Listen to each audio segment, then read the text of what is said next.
The people around Lake Michigan have a huge impact on the water.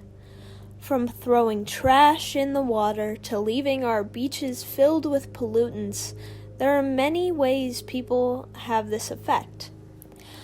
A huge reason our water is contaminated is through poor septic tank upkeep. Septic tanks are underground wastewater treatment structures that must be kept up with, and if they aren't, it is to the detriment of surrounding water sources. Basically, septic tanks hold wastewater long enough that solids settle to the bottom, forming a type of solid sewage called sludge, while oil and grease float to the top.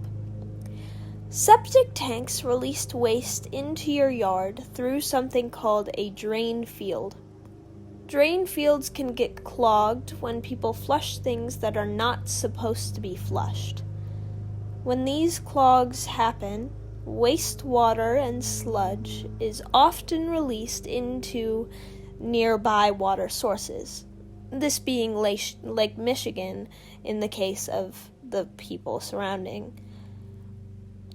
When these clogs happen, they can release into water sources, which can then damage them and release contaminants, especially during heavy rain. Things you should never flush include pads, tampons, condoms, paper towels, tissues, but those are just the most common ones. Though, you should never flush anything but human waste and toilet paper. When septic tanks are not cleaned regularly, they can also cause these clogs. It's not something everyone thinks about, but it is extremely important. A large reason people don't do this upkeep is because it slips their mind or they simply don't have the money. Around 1 in 5 people in Chicago live in poverty. That's around 500,000 people living below the poverty line.